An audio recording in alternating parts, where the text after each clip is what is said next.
Hello everyone, thank you for tuning in to Belmont Journal.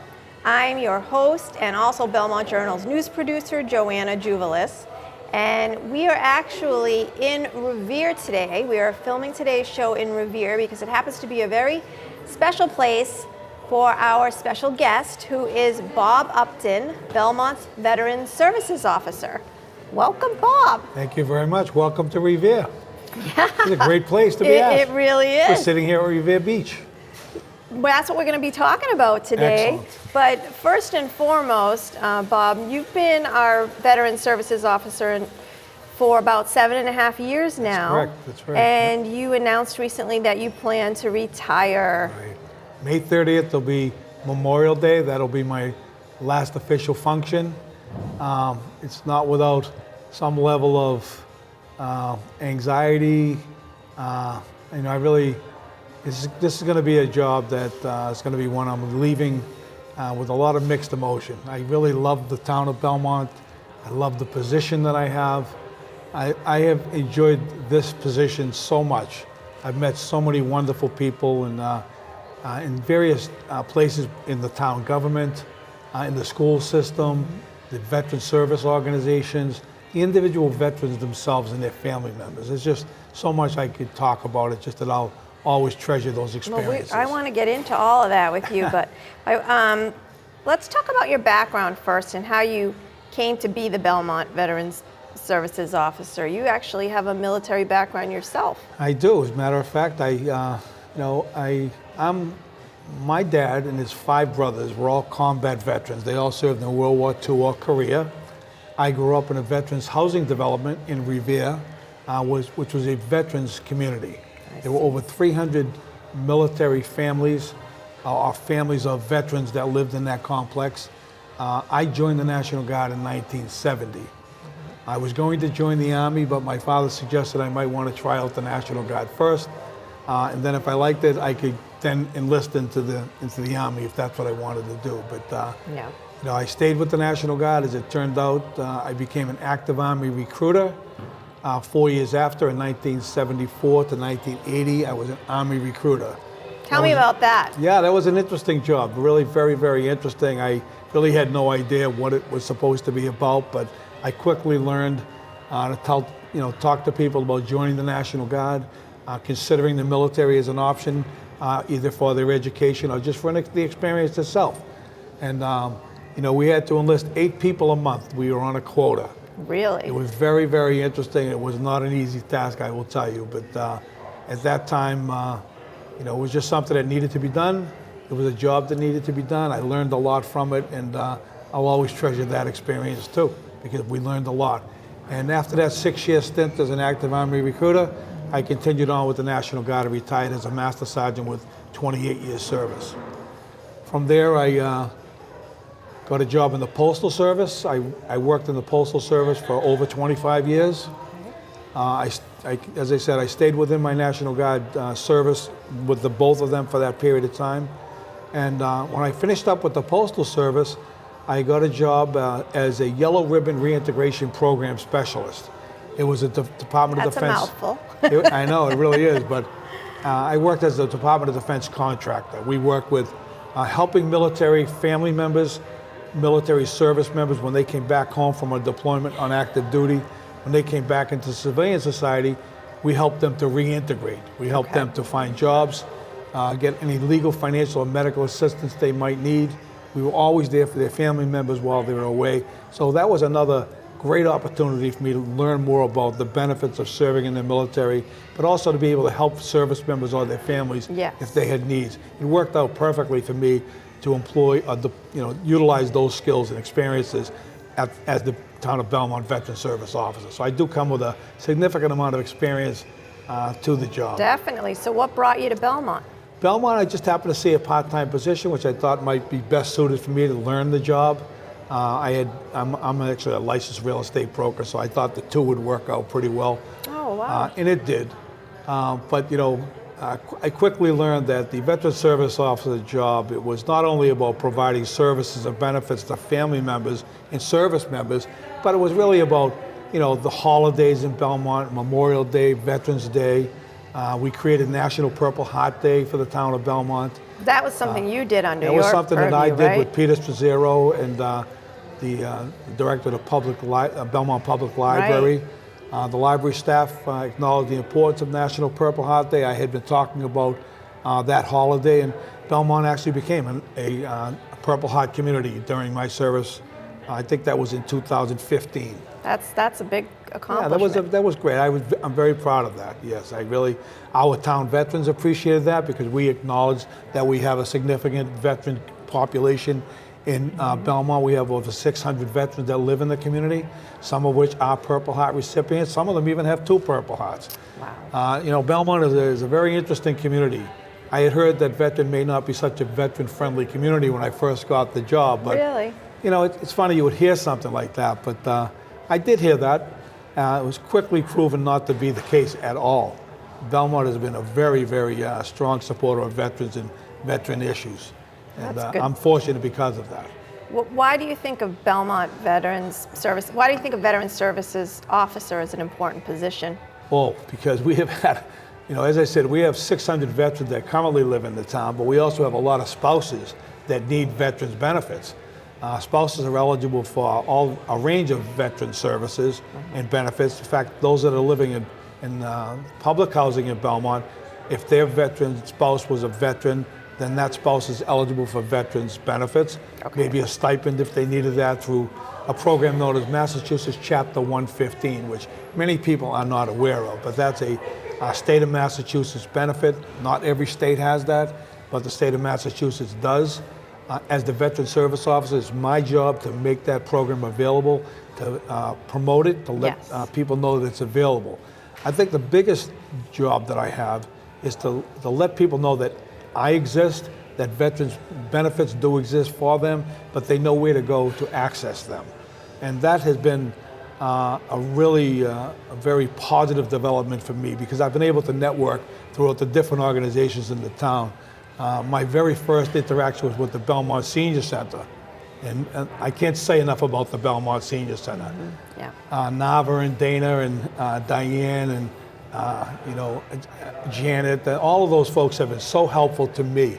The Veterans Coffee Hour is a very popular event. We do that every month. Every month. And it's really very, very popular, but it's helped me to find other veterans in town. And then we introduced those particular veterans, World War II and Korea, that age group, which is near and dear to my heart, to let them know about the services that are available to them through the VA. A lot of folks don't understand that you have to be able to enroll in the VA healthcare system to get the VA identification card. To get VA compensation, you have to follow a process to file those claims. That's what I help veterans to do. Okay. And it's really, I think that's a very big service that we provide. So, are there any other accomplishments during your 7.5 years that you would say you're most proud of? Well, I would say that, being most proud of, I think I'm most proud of the fact that I was able to reach so many World War II and Korean War veterans. I have learned so much. I have heard so many stories. I have a greater understanding of their own experiences. I've met some really wonderful people. I think that my most proudest moment, I would have to say, would be the invitation that was made to me to MC the opening of the Belmont Veterans Memorial here in Belmont. Yes, that was definitely a very special event. It was moving to me. It was a great effort that was undertaken by the local town veterans. They put a lot of work and effort and money into developing that. Yes, very and nice. they asked me to MC that entire program. I was a little taken back and I was very honored and really quite moving. And I'll always cherish that moment for sure. But those gentlemen and those folks that put that together and raised that money and maintain that Veterans Memorial, it's just amazing. It Beautiful is. It's down there, definitely Clay Pit Pond. really nice asset for Belmont. Absolutely. Very special. I think the development of the Veterans Day breakfast is also something very important. East Cambridge Savings Bank, they were the sponsor from day one, and we do that every year at the Senior Center. Yep. National Purple Heart Day every August 6th is another important date. The Memorial Day, the traditional Memorial Day parade and observation ceremony is also very special. Haven't you done a lot to build that up and get more people involved? We've gotten other organizations in the town, in addition to the Belmont High School Athletic Department, who has always helped us to pull and replace flags and to set up the flags in the cemetery. Without that, we would never be able to accomplish that task as well as we have. Is there anything you want to highlight about the upcoming parade this year? Anything special going to be happening? I think the upcoming parade will be a good chance for the town of Belmont to come together once again. Because this will be the first live parade. This will be the first live parade. Is that right? This will be in 3 years. This will be a traditional Memorial Day observation with the parade. Right. I've invited the recreation department to get involved with us a little bit more. Maybe some of the baseball teams and sports teams will be able to march in that as well. You know, I think that's a great way to bring the community together and to appreciate and honor our fallen heroes and their families who have made those significant sacrifices. I think that'll be a very nice day. This year, we're not going to have a featured speaker as such. I think I'm going to take advantage of the opportunity to provide some recollections of. That's a great idea. You'll be the guest speaker. Yeah. That's very appropriate. Yeah. Bob, what do you think of the military since they ended the draft? The all-volunteer military, I think it's been successful. I think it's a good and viable option for education for people who aren't sure what they're going to do when they leave high school. The military branches have become much more of a technical force today. There's far less of a need for manpower or bodies as such. The military branches of the service, particularly the Air Force and the Navy, have always been known as the technical branches of the military. But you have the new Space Force, which I don't know much about, to be honest with you. But I will tell you that the the Army and the Marines have some great technical skills that they offer. Leadership is always the baseline. If you go into the military, you're going to get some good experience and training for leadership skills. Oh, that's good. And we know how important those are. Mm-hmm. Leadership skills are needed in every industry today. Plus, you can go to school on the military. Right. They'll pay you for your education while you're there, pay for your education, and give you all of that experience. I'm certainly a proponent. I almost sound like a recruiter once again, but I do believe in it. I truly do. Me too. So why did you decide to retire? I decided to retire because I was a little bit torn between my two passions. The military, veterans, those are certainly passions and things that I believe in. But, I also believe in this rich history of America's first public beach, Revere Beach. I actually began a website titled reverebeach.com in 1997. Which was when they first started the internet. Those were the early years. And I had been in the military and I had a little bit of a challenge in, with my computer skills. And I heard about this thing called the internet where you can get all the information you need. So I said, I'm going to learn about this thing and maybe I can learn a little bit more. So I bought the domain name, reverebeach.com, in 1997 for $35. Really? And from that time, I probably owned 60 domain names tied into the Revere Beach theme. Why did you want to start this website? Well, I wanted to start the website because I learned that, there's a lot of information out there online that people have and people share.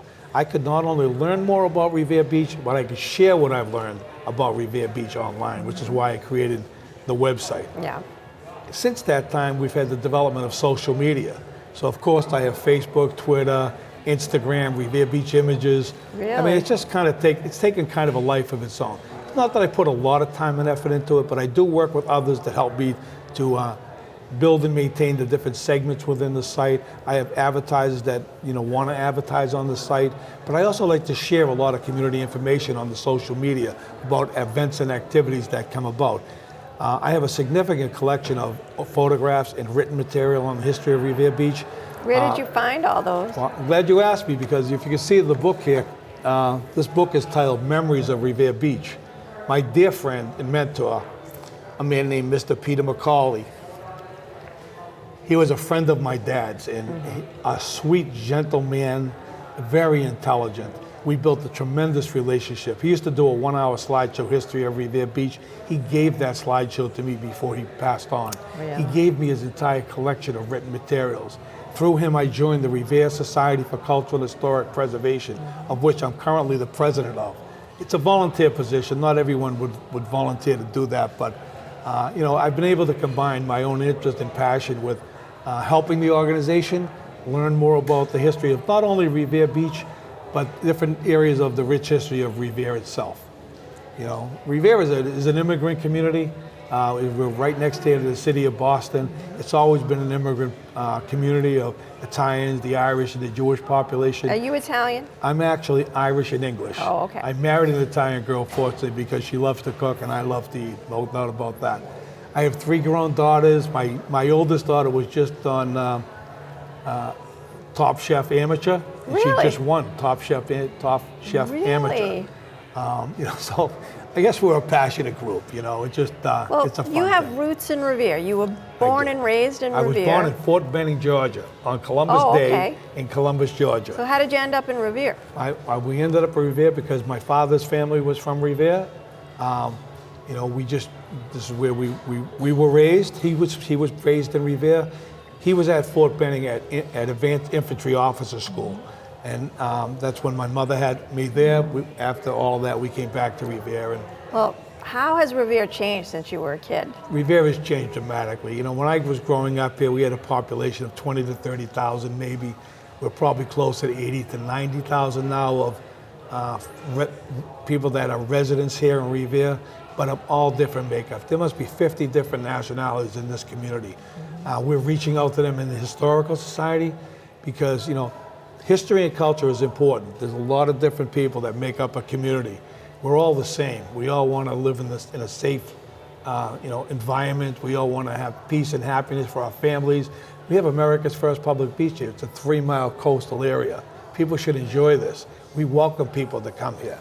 I can't say enough about it, as you know. Would you I'm say passionate. Revere has had a bad rep off and on over the years? Periodically, because we're an urban environment, you know, you have the ups and downs of the economy and all that. It's always been a place where there were affordable housing, more in the urban areas of Revere. You know, I'm a past president of the Revere Chamber of Commerce and the executive director. So I've worked with a lot of small businesses in the area, people that have struggled to build and maintain their businesses. You know, I've gotten to know quite a few small business men and women that, you know, they've grown their businesses. The owners of Kelly's Roast Beef have been around here for eons, a long, long time. We used to have Brandano's Bakery. Today we have Liberto's Bakery. There's a lot of beautiful restaurants and shops on the Shirley Avenue part of Revere Beach is really starting to be developed. We're sitting in the lobby area of Spring Hill Suites, right at beautiful Revere Beach, at the middle of the beach where the Peter E. McCauley Plaza is, at the Marquis Bridge. There's 3 or 4 high-end restaurants just in this area alone. The hotel itself is magnificent. It's a Marriott. It's really, the Marriott, it's a Spring Hill Suites brand of the Marriott. It looks like it's really done very, very well. Matter of Yeah, fact, I that's just where had we are. brunch here. Oh, really? I just had brunch here last Sunday. Very It was nice. And beautiful. I'm having a Shirley Temple, in case anybody's wondering, and it's very good. I highly recommend it. So you, even though you moved out of Revere, I know you told me when you got married, you moved to Reading, and that's where you raised your family. But you obviously still have a very strong connection. Why would you say that is? I just think those are my roots. My wife and I, we were next door neighbors, as a matter of fact, You're growing kidding up. me. We were. We've been married 49 years this year, but we grew up in the same. Are you high school sweethearts too? Not high school sweethearts, as crazy as that might sound, but no, we grew up next door to each other. Both of our dads were veterans. You know, we have the same values. We love Revere. But we just felt that, you know, we wanted to try to, we had 3 daughters. We felt that we might be a little bit of a slower lifestyle for them if we moved away from the inner city, what we considered to be a little bit more of the inner city. Reading was a beautiful town for us to raise our children in. And, you know, it's something, you know, we're very happy that we were able to do that. We owned our home there, and, you know, now I live in West Peabody.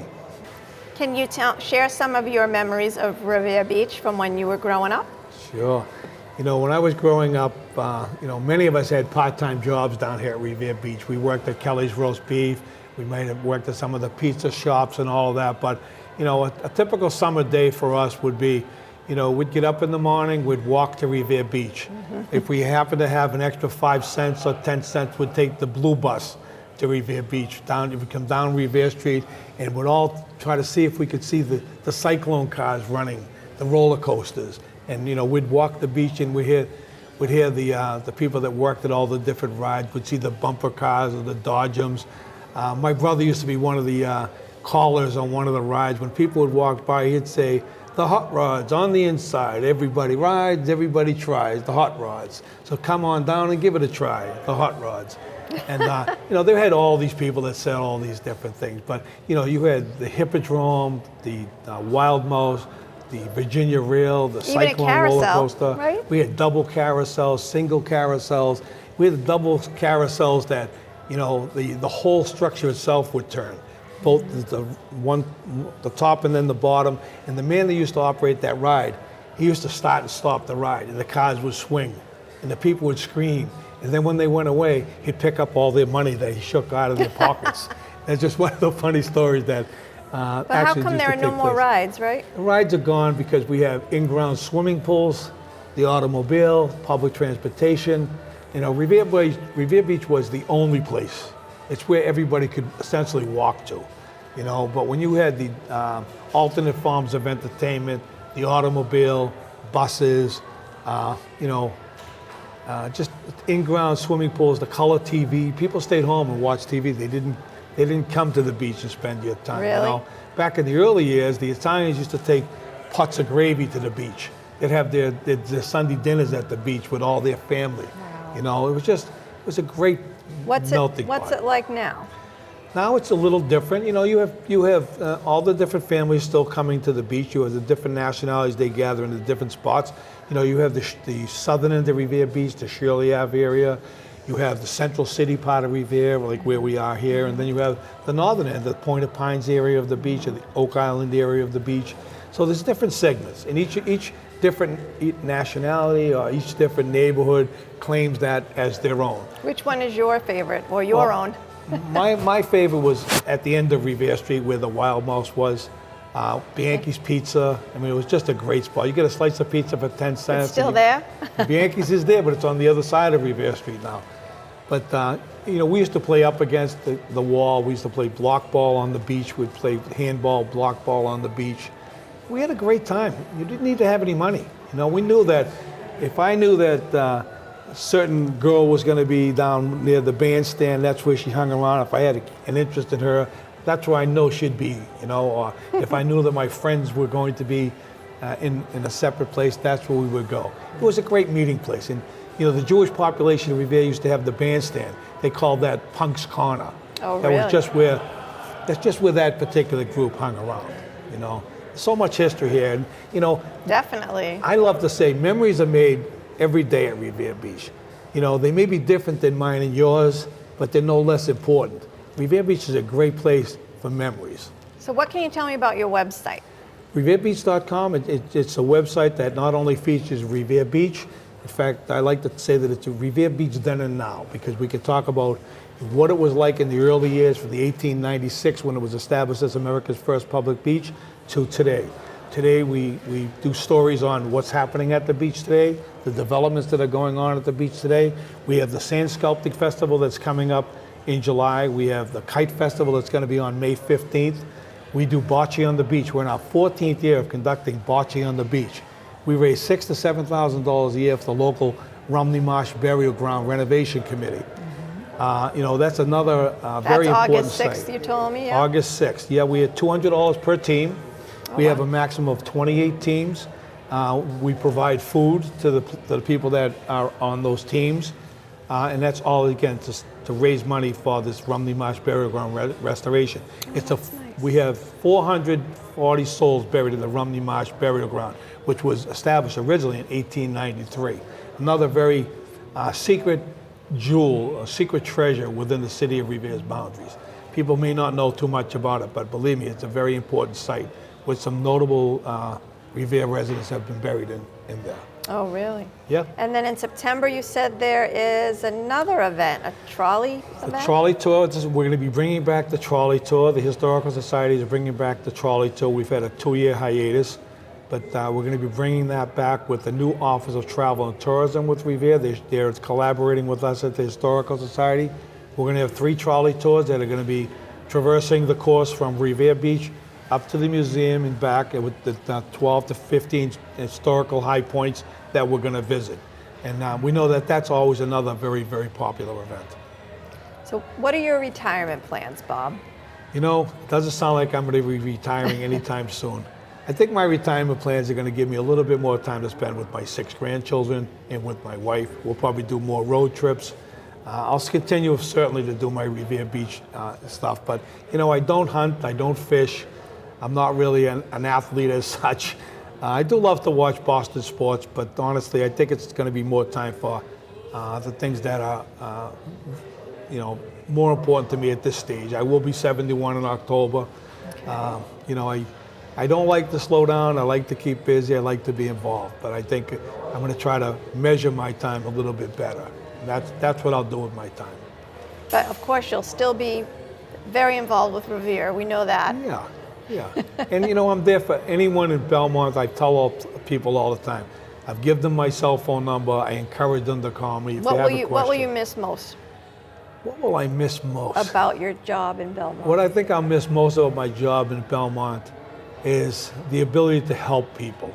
I think the ability to help the World War II and Korean veterans to access benefits, whether they need hearing aids, whether they need medical care or assistance, whether a spouse who doesn't know what to do next to locate their family members, DD 214, that discharge paper, which is, it's the all-important document that you need to get into any of the veteran service benefits that are available.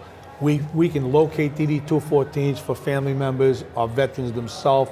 We can take claims.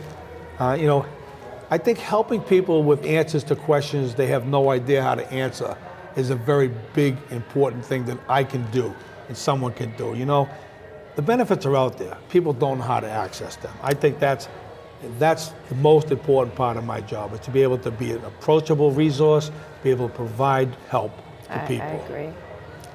Well, this has been so much fun. Thank you so much. I think I'm going to go for a swim on the beach now. I wish the sun was out today. Hopefully you'll come back for our bocce on the beach on August 6th. I think you'll enjoy the take-in. It's not serious, you know, we have a lot of fun doing it, but we probably get, you know, 300-400 people out here, and, you know, the 2018 plus the people that are watching it. It's just a nice community event. Very nice. Thank you very much for taking the time to come out here. I'll try to come. I hope so. Thank you for tuning in, everyone. Belmont Journal. See you next time. Thank you so much.